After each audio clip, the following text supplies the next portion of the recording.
اور اس سے بھی بڑی بات اس نے اہم بات کی کہ شناخت وہی ہوتی ہے جسے دوسرا تسلیم کر لے. تو مسلمانوں نے بر صغیر نے جن مقاصد کے لیے الگ وطن بنانے کی ضرورت محسوس کی، اس کی بنیادی یہ تھی کہ جن سے وہ الگ ہو رہے تھے ان کی اور ہماری شناخت مختلف تھی. سورہ حجرات میں ارشاد ربانی ہے کہ ہم نے تمہیں ایک مرد اور ایک عورت سے پیدا کیا، پھر تمہیں قوموں اور قبیلوں میں تقسیم کیا تاکہ تمہاری شناخت ہو سکے. اور قوموں کو قوم، ایک انسانی گروہ کو قوم، جو عناصر جو اجزاء ترکیبی بناتے ہیں اس میں سب سے بڑی اور اہم جو عنصر ہے وہ زبان کا ہے. الحمدللہ ہم ایک زبان رکھتے ہیں. پریشانی یہ کہ اس پر فخر کرنا بھول گئے. میں تو اردو بولنے والوں کو کبھی کہتا ہوں کہ شاید اپنی شناخت پہ شرمندہ ہم لوگ، اور زبان پہ بھی شرمندہ ہوئے آپ.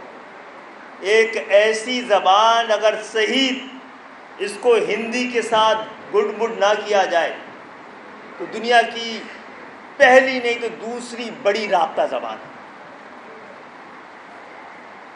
اکثر پاکستان میں بھی میں سنتا ہوں کہ لوگ یہ کہتے ہیں یہ باہر کی زبان ہے. کہ بھائی باہر چلی گئی تو آپ گونگے ہو جائیں گے. ایک بلوچی کو، جیسا کہ احمد شاہ صاحب کہہ رہے تھے، ایک بلوچی کو پنجابی سے بات کرنے کے لیے، ایک سندھی کو پختون سے بات کرنے کے لیے، اگر کسی ٹیبل پہ بیٹھے ہوں اور اردو موجود نہیں ہو تو سلام سے زیادہ بات آگے نہیں بڑھ پائے گی. یہ تعارف اور تعریف کی زبان بھی ہے، یہ تاریخ اور تحریک کی زبان بھی ہے، یہ عہد کی اور جہد کی زبان بھی ہے،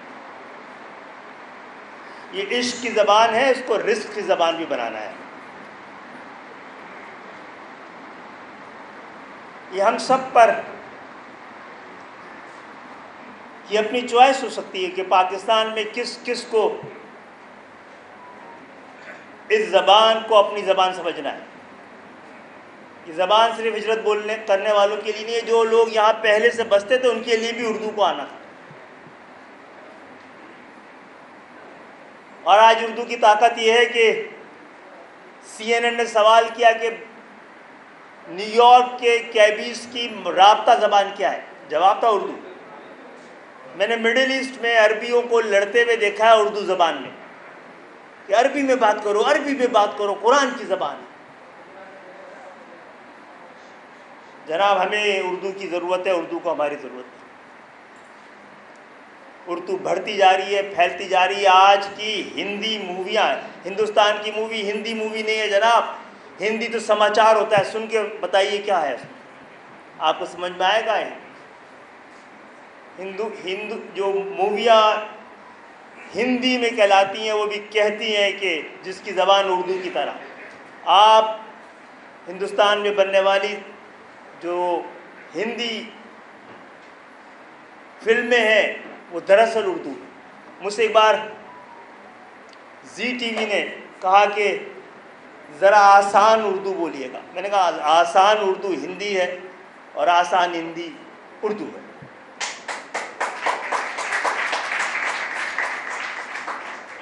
اردو کے حوالے سے اور پاکستان میں اردو کے رابطے اور رشتے کے حوالے سے بہت ساری باتیں کی جا سکتی ہیں اور بہت سارا سچ بولا جا سکتا ہے، لیکن کیمرے کے سامنے ذرا مشکل ہے.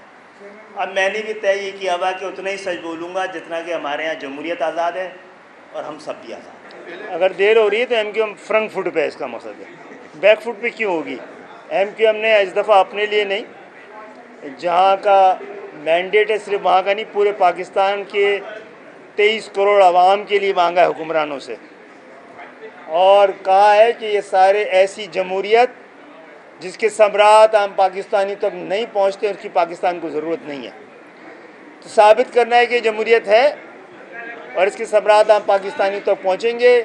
معاملہ وہی 3 آئینی ترامیم کا ہے. ہم بات کرتے رہیں گے، چاہے کتنا بھی ٹائم لگ جائے، اور انشاءاللہ تعالیٰ اس کامیابی کے بعد پاکستان کو کامیاب ہونا ہے۔ مذاکرات کو کامیاب ہونا مقصد نہیں ہونا چاہیے، مقصد پاکستان کو کامیاب کرنا۔